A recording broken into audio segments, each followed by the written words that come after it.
Welcome! You're listening to the Uncharted Lancaster podcast, where we explore the hidden histories, forgotten places, and long-buried secrets of Lancaster County.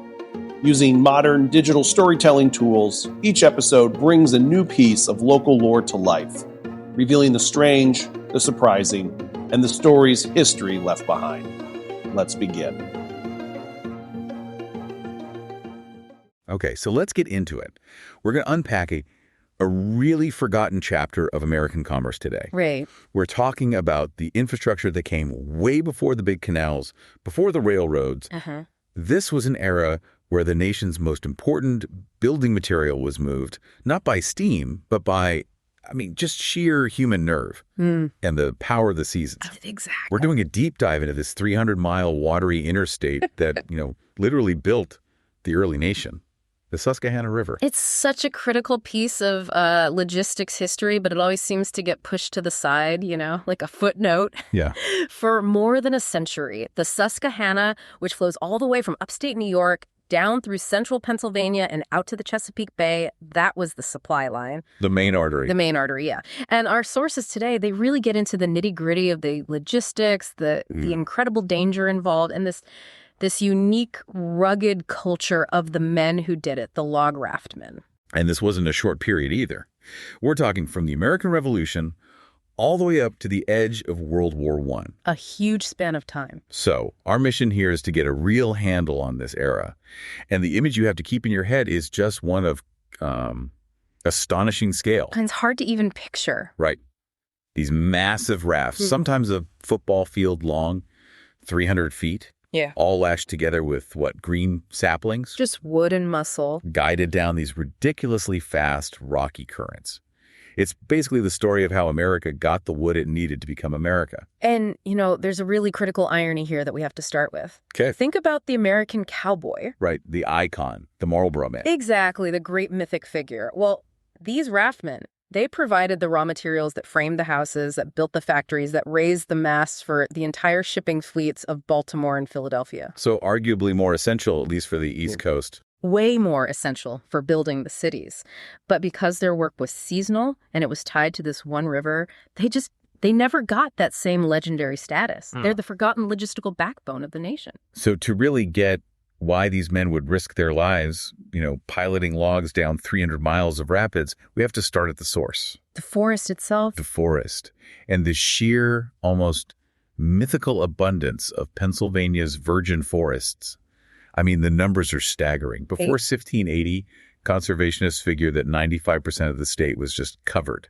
A dense old-growth canopy. It's almost impossible for us to imagine today. This wasn't like the woods you go hiking in now. No second-growth stuff. No. These were cathedral-like forests. You're talking about white pine and eastern hemlock that were towering over 150 feet high, trunks 6 feet across. Wow. And when the logging boom really kicked off in the late 1700s, this timber wasn't just a resource. It was the premium structural material for the entire East Coast. Okay, unpack that a little. What made Pennsylvania white pine so much better than, say, timber they could get closer to the coast? It was a unique combination of qualities that you only get from centuries of undisturbed growth. Right. The Pennsylvania white pine was legendary for its straightness, first of all. It was also incredibly light for how strong it was. And critically, it was remarkably resistant to rot when it was exposed to the weather. Which, for a ship. For a shipbuilder, that's everything. It's non-negotiable. You need masts, you need spars, you need decking that can take a constant beating from salt spray and wind without warping or just snapping under the strain. And we're not talking about small pieces of wood. The sources mentioned spars that were over 100 feet long. Oh, absolutely. Think about it. To build one of the big frigates or the clipper ships that were powering American trade around the globe, you needed a single flawless piece of timber. Sometimes 75, 80, 100. I've even seen 120 feet long. A single piece of wood that long. A single, straight as an arrow piece. And the only place you could reliably get that quality of timber was from the primeval forests in the Susquehanna watershed. That's why the risk of rafting it downriver became economically viable. The end product was just irreplaceable. And it wasn't just for ships. This was the literal framework for the country as it was expanding inland. Oh, yeah. Everything was built with it. Once these logs were squared off or sawed into lumber, they became the frames for barns, for houses, bridges, mills, factories, all across the mid-Atlantic. And the quality holds up. That's the real testament to it. You can go to places in Lancaster County today and find structures built well over a century ago with this river-borne pine, and their original framing is still perfectly sound. That kind of durability made it a necessity. It justified the incredible difficulty of getting it downstream. It's fascinating to me that William Penn actually tried to put some conservation rules in place way back in 1681. He did, and it really shows you the clash of mindsets at the time. Penn told the colonists to leave 1 acre of trees for every 5 they cleared. He had some sense that, this might not be endless. But that's not how the settlers saw it. Not at all. To an early settler, the forest was the enemy. It was the thing you had to conquer and clear to make room for your farm, for your crops. Yeah. So that early foresight from Penn, it was completely overwhelmed by the immediate economic need for timber and farmland. And the logging wasn't just for, 2x4s either. The sources are really clear that this forest fueled a whole host of other industries. It was a total commercial ecosystem all floating down one river. So what else was riding on these rafts besides the pine? Well, first, you had the eastern hemlock. It was often cut right alongside the pine, but not usually for its wood. For the bark. For the bark. Hemlock bark is incredibly rich in tannin. Which is used for? Tanning leather. That extract was the absolute lifeblood of a gigantic leather industry. And for a long time, Pennsylvania was the #1 producer of leather in the entire nation, all fueled by hemlock bark, harvested from the Susquehanna watershed. Okay, so we have shipbuilding, general construction, and the entire leather industry. And then there's a third leg to this stool that seems almost counterintuitive today. It was fueling the iron industry. It was absolutely crucial. Before they started using coal and coke on a massive scale, iron was made in furnaces that ran entirely on wood charcoal. So they were cutting down trees just to burn them. They were cutting down thousands of acres specifically for carbonization. They'd turn the wood into charcoal, which was the only fuel that could produce the high, intense heat needed to forge iron. And the scale of that. The scale was staggering. By 1860, Pennsylvania was supplying over half of the entire nation's iron ore. And that industry required a constant, massive supply of charcoal that came directly from these same forests. Amazing. Is there a final piece to that industrial puzzle? There is, yeah. Potash.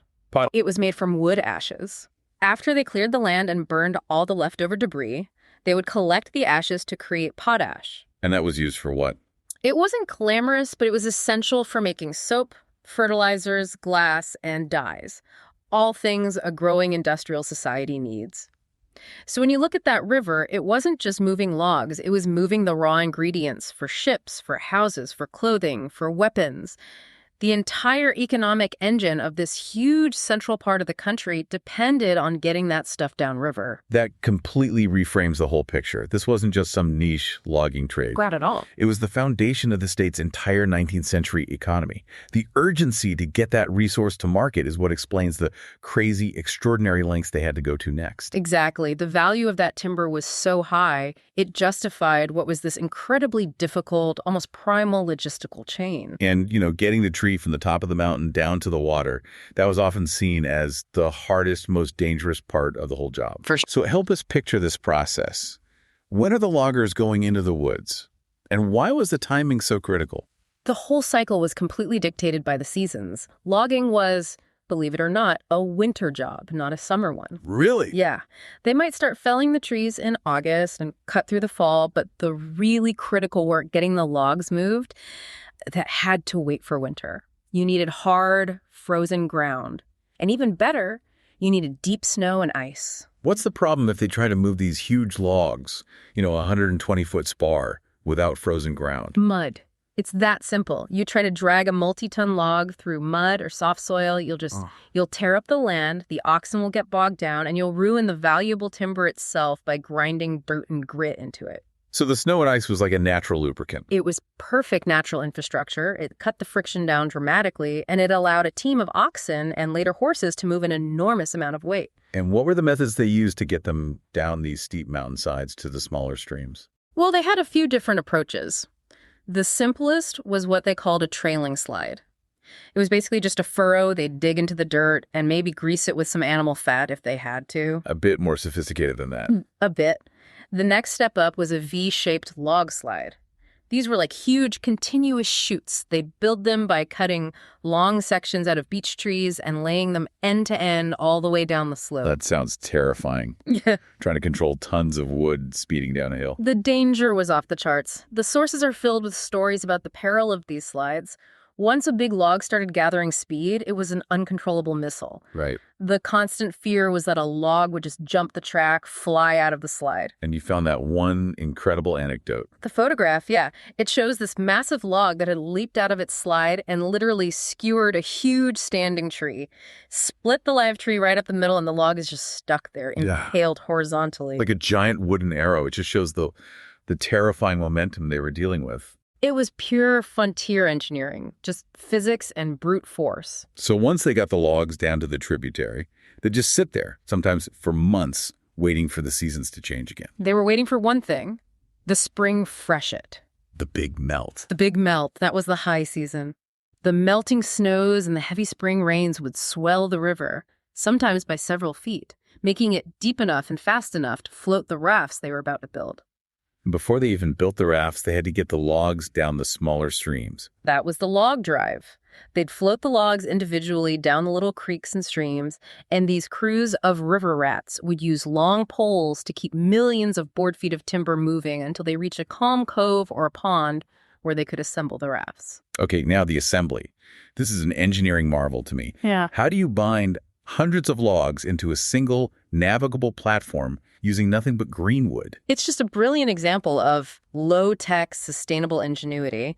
They'd line up the logs side by side to get the width they wanted. Then they'd lay green saplings, they called them lashing sticks, across the top of the logs at right angles. And the actual binding, how did they attach those sticks? With something called bow pins. These were big, strong yokes that they'd craft out of a green white oak. So they're actually drilling holes into the valuable logs themselves. They had to. They'd use an auger to bore holes into each log right on either side of the lashing stick. Then they'd hammer the bow pin into those holes and then drive large oak wedges in beside them to make it super tight. And the green wood was key to this. It was the secret. As that green oak of the bow pin dried out over the next few days, it would shrink and tighten the entire assembly. It created this incredibly strong all-wood binding system, strong enough to hold together for 300 miles of rapids. And the size of these rafts had to be controlled with military precision. Absolutely. The river itself dictated the dimensions. The earliest sort of smaller rafts, maybe 10 or 12 feet wide, they called them puppy rafts. Puppy, right? Yeah. But once they got to the main river, they would couple them together side by side. But there was a hard maximum width of about 30 feet. And why that exact number? What happens if you're 31 feet wide? You're guaranteed to have a wreck. A stoving, they called it. The river was full of these natural choke points. There were man-made log booms to navigate. And then there was the most famous spot of all, Fanny's Gap. How wide was Fanny's Gap? The sources say it was only 32 feet wide, so if your raft was over 30 feet, you were going to smash into the sides. It was a guaranteed disaster. The length, though, was another story. The length was enormous, 200, sometimes 300 feet long, and sometimes they'd couple them end to end. And for that whole week-long journey, the only shelter the crew had was usually just a canvas tent pitched on the deck. And in case of one of those wrecks, every single log had the owner's brand stamped on it. That was their only insurance policy. If the raft broke apart, you could hopefully salvage your own logs downstream. It's also important, you said, to differentiate between the types of vessels on the river. It wasn't all just raw logs. That's right. There were basically 4 main types of vessels, each carrying a different stage of the product. Okay, let's break those down. First, you had the spar rafts. These were the highest value cargo. Just the single, tall, straight tree trunks, 80 to 100 feet long, destined to become ship masts. The crown jewels of the forest. Exactly. Second, you had timber rafts. These carried logs that were already squared off or roughly milled into big timbers, maybe for railroad ties or barn frames. And third, lumber rafts. This was finished product. Logs that had already been sawed into planks and boards at an upriver mill, ready for a carpenter to use as soon as it arrived. And then there's a totally different type of boat, the river arcs. These weren't really part of the log trade. No, they were for general cargo. A river arc was basically a big, flat-bottomed, crudely built boat, a floating box, really, often with a roof. And what were they carrying? Bulk cargo, things like coal, pig iron from the furnaces, wheat, flour, all kinds of farm produce. But the defining feature of the Ark was its business model. It was a single-use vehicle. A disposable boat. Why couldn't they take it back upriver? The Susquehanna's current was just too strong and the river too shallow in spots to easily pull a big, heavy, flat-bottomed boat back upstream. So they came up with an ingenious solution. Which was? They built the arks cheaply, and when they got to their destination, like Port Deposit, they sold the cargo, and then they immediately dismantled the boat itself. The lumber from the ark was then sold for building houses or docks. The transport vehicle became the final product. It was a perfect, if incredibly wasteful, logistical loop. So we've built our colossal raft, we've loaded it up, the spring freshet has arrived. Now the real journey begins. It's down a river that, despite being this economic superhighway, was considered almost fundamentally unnavigable.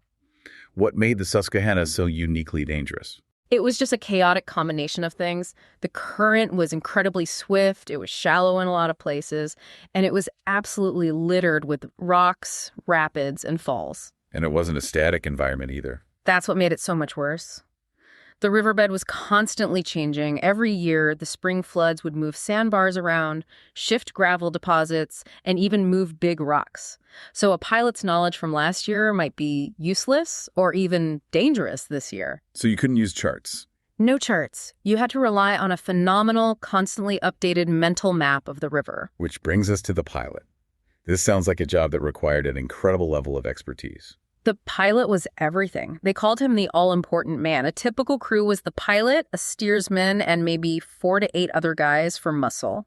And the pilot's job? The pilot had to have this marvelous ingrained knowledge. The sources say he had to know every fall, every rock and sandbar, and the dangerous eddies and currents that lie in the rafting course and steer clear of them all. He was carrying a 300-mile-long 3D moving map in his head. And the crew's job was just pure coordinated brute strength. Immense coordinated strength. To steer a 300-foot raft, they used 2 gigantic 40-foot-long pivoting oars, or tillers, one at the front and one at the back. 40 feet long. Huge levers. And it took the whole crew straining together to move that water-sodden mass of logs away from a boulder that the pilot spotted maybe only seconds before they'd hit it. It demanded perfect timing and just maximum physical effort. And this is where the scale of this whole thing really hits you. This is the aha moment. This wasn't a few guys floating some logs downriver. This was a highway. It was more congested than any highway we have today. The numbers from the peak years are just, they're mind-boggling. Give us the big one. Okay, so there's data from 1833. Over just a 6-day period in May, observers at Danville, Pennsylvania counted 3,480 log rafts and 2,688 ark rafts float past. Yeah, wait, let's stop on that. That's over 6,000 vessels. In 6 days. So that's, what, 1,000 rafts and arks a day? 1,000 a day on average. So what does that actually look like on the water? I can't even imagine. During the peak daylight hours of the freshet, if you were standing on the riverbank, you'd see a raft or an ark pass by between 1 and 2 times every single minute. Every minute. There's an account from one old raftman who said he remembered looking across the river from Washington Borough, and it was so packed with traffic that it looked like you could walk across to the other side just by stepping from one vessel to the next. So with that much traffic and those kinds of conditions, wrecks, the stoving, that must have been an everyday occurrence. Oh, absolutely. Stoving was the word for it.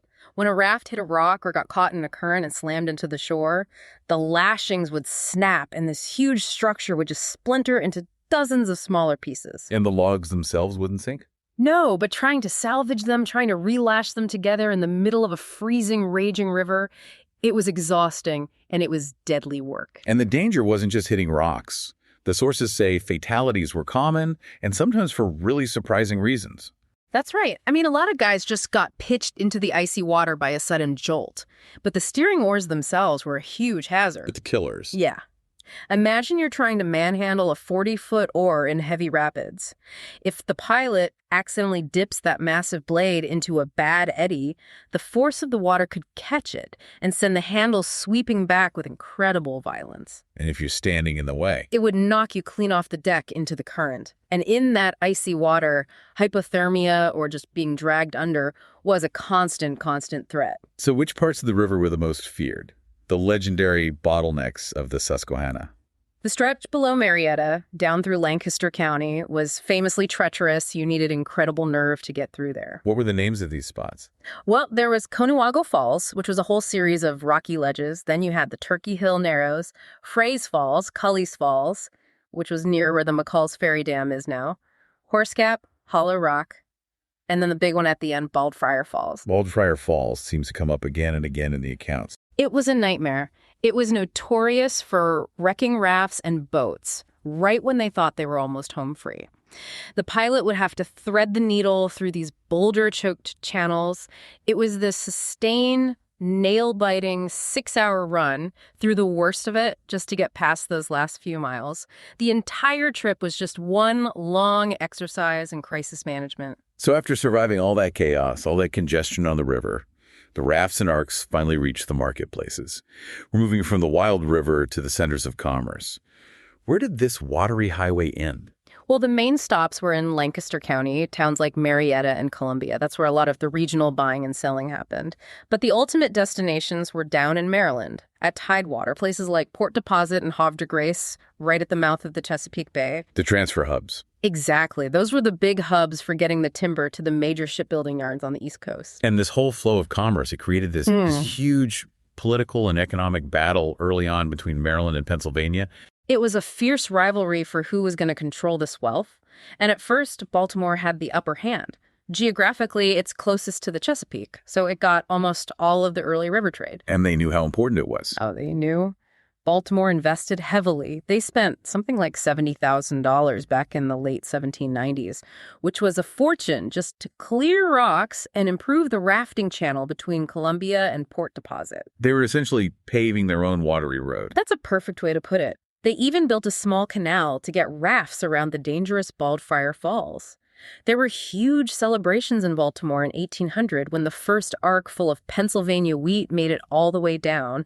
Baltimore was winning the economic war. But Pennsylvania wasn't just going to sit back and watch all of its valuable resources float away to a rival city in another state. No way. And this leads to what they called the Canal Crazy era. Starting around 1800 and really picking up steam by 1825, Pennsylvania launched this massive state-funded project of internal improvements. And the whole goal was to divert the river traffic inward, away from Baltimore and toward their own city, Philadelphia. And the key to that was the Union Canal. That was a big piece of it. The Union Canal connected the Susquehanna up at Middletown over to Reading and the Schuylkill Canal, creating a water route straight to Philly. But the real game changer must have been the Chesapeake and Delaware Canal, the C&D. That was the nail in the coffin for Baltimore's dominance. The C&D Canal cut straight across the Delaware Peninsula.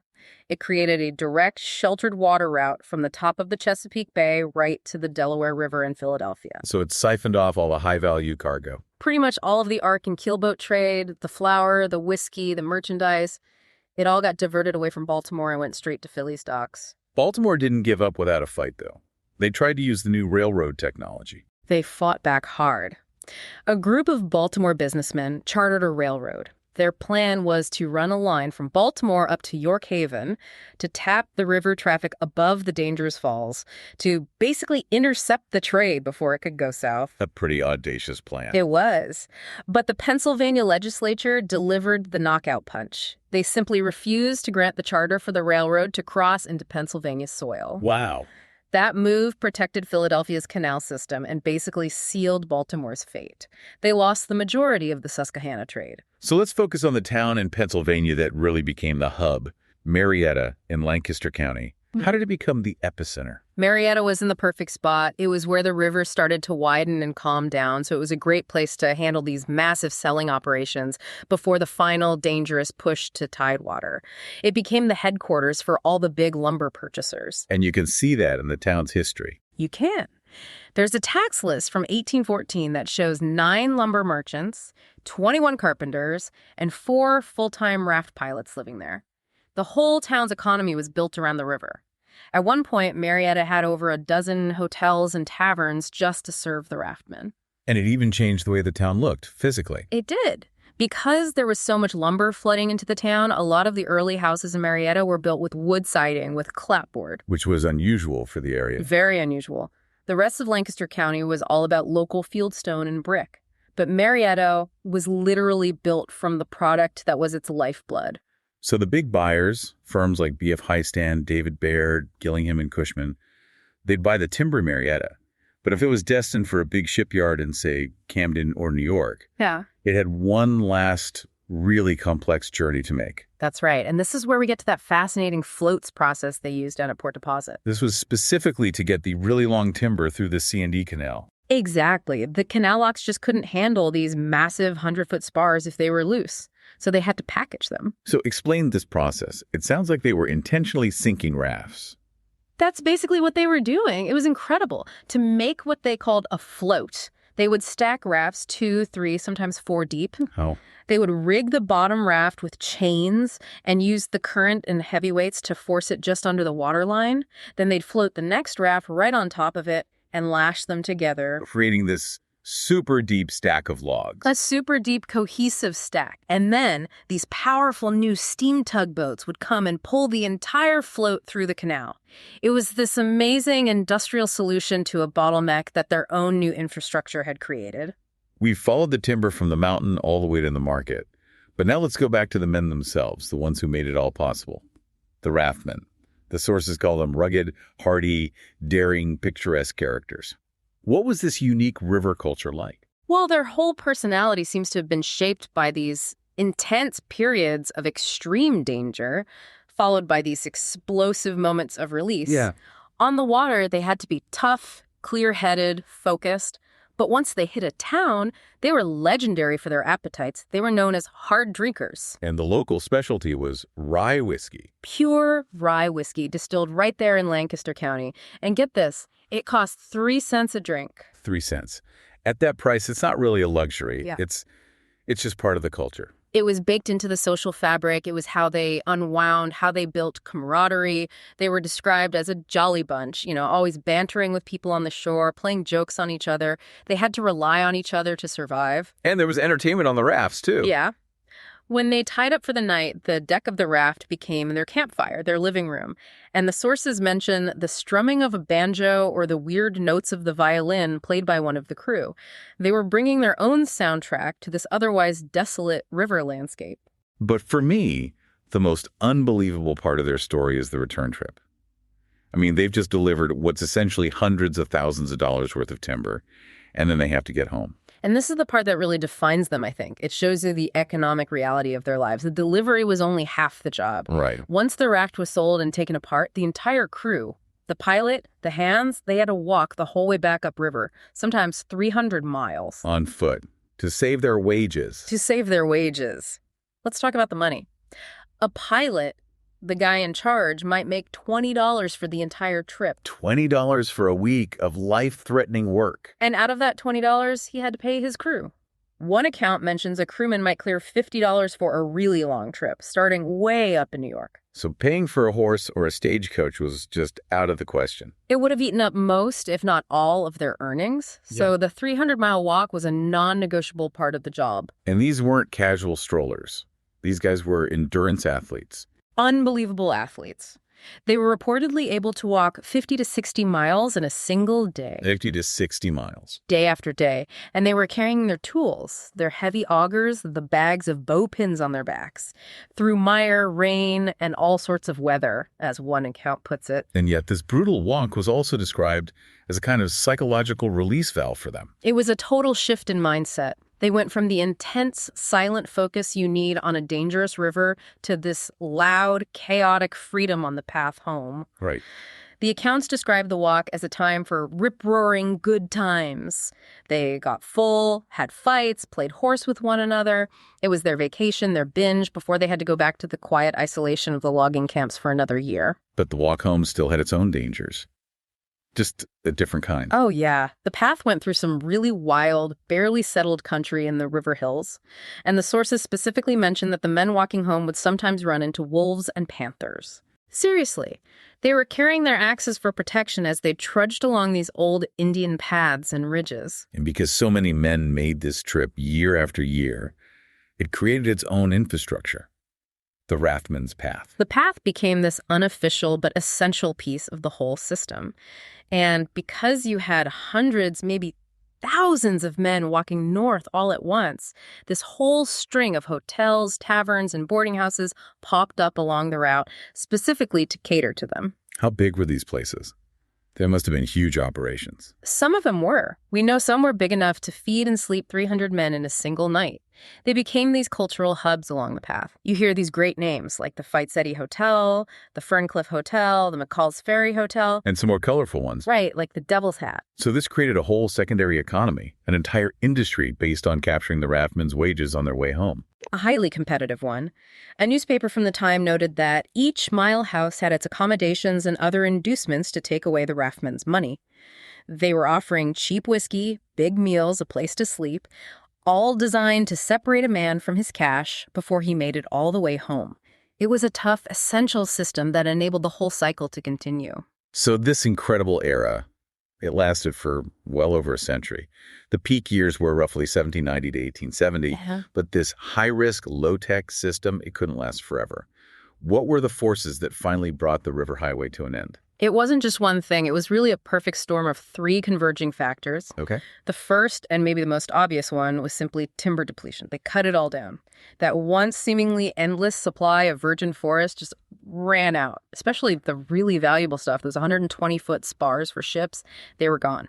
The second factor was a huge technological change that happened upriver, and it completely changed the business model, the Susquehanna boom at Williamsport. This was the big industrial turning point. Instead of floating raw logs all the way down the river, sawmills started popping up everywhere in the north.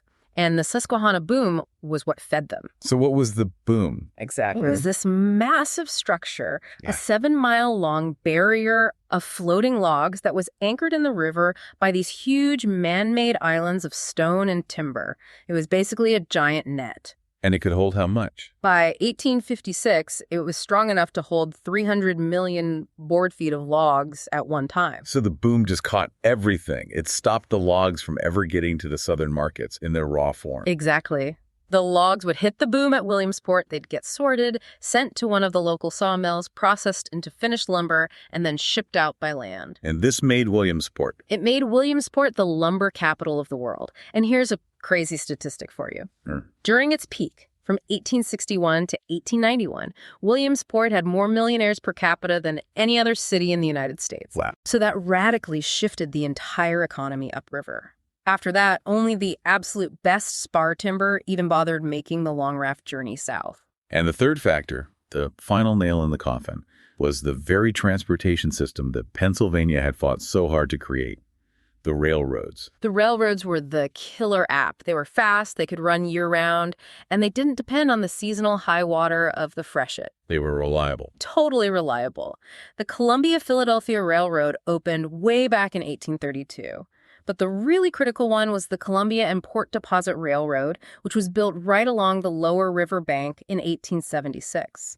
These faster mechanical systems just made relying on human muscle and the spring melt completely obsolete. So when did it all finally end? When did the last raft come down? Well, the traffic really dropped off dramatically after 1890. It became a rarer sight. But the last officially recorded commercial log raft came down the Susquehanna in 1917. 1970. It was taken apart and sold in Marietta, and that was the formal end of a tradition that lasted for 140 years. And today, the river itself is so different. It's been tamed by the big hydroelectric dams like Conowingo and Holtwood, but there are still people out there, amateur historians, searching for the ghost of the raftman's path. It's real historical detective work, and it's incredibly hard because so much of that original infrastructure is just gone. Right. A lot of the path was simply buried when they built the railroads. The engineers just laid their tracks right on top of the old walking path. And even more of it was drowned when they built the dams. The reservoirs behind dams like Conowingo flooded miles of the old river valley, submerging old inns and pathways forever. So if you're one of these historians, what are you even looking for? How do you find a path that was mostly just a dirt track? You have to look for subtle clues.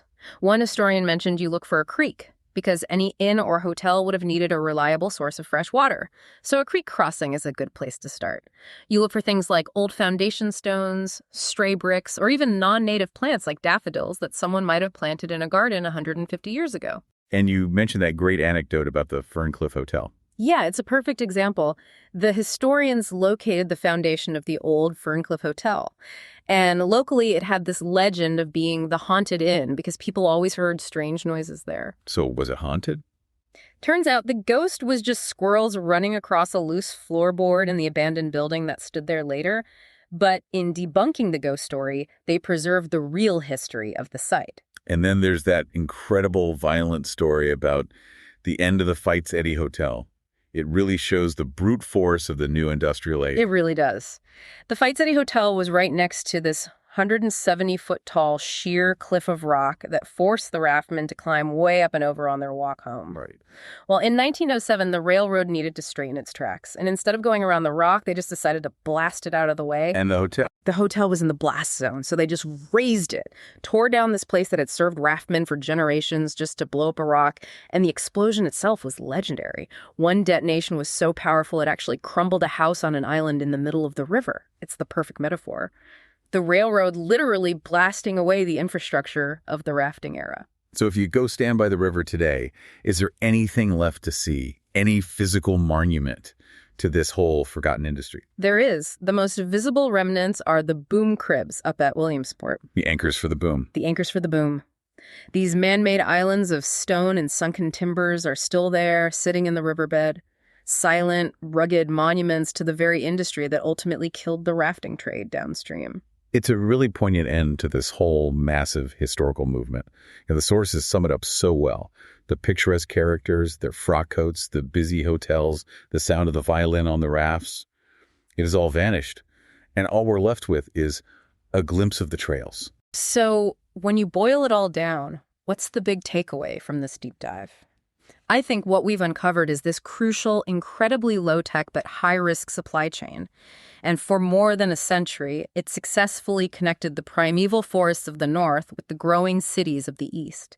The Raftmen and their river highway were a necessary, brutal, but absolutely vital chapter in early American development, a chapter that was just swept away by newer, more efficient technology. And it brings you back to the human element. The choices these men had to make. We talk about the danger on the river, the freezing water, the constant threat of being crushed. Yeah. But for me, it's the walk home. Right. The decision to walk 300 miles back through the wilderness, 50, 60 miles a day, carrying your heavy tools on your back. Yeah. And doing it all just to make sure that every single penny of those hard-won wages actually made it home. That commitment, that says everything. It really does. It cuts through the romanticism of the story. It shows you the grueling reality behind American expansion. That economic choice to endure a week of hiking through dangerous country just to save your money, it really underscores how scarce capital was and how much value was placed on sheer human endurance in those foundational days. And that leaves us with a final thought for you to think about. Imagine if that was our logistical reality today. How different would our world look? Our supply chains, our willingness to pay for speed and convenience? How would all of that change if the only way to move our most essential resources was to depend on the spring melt and on the willingness of men to walk 300 miles home when the job was done? That commitment, that's the real lingering legacy of the Susquehanna Raft. Thanks for listening to this week's episode of the Uncharted Lancaster podcast. If you enjoyed the episode, be sure to subscribe and leave a rating or review wherever you listen. It really helps more people discover the show. For more fascinating local history, visit unchartedlancaster.com. And if you'd like to go deeper, check out one of Adam Zern's books at unchartedlancaster.com/books. Until next time, keep exploring.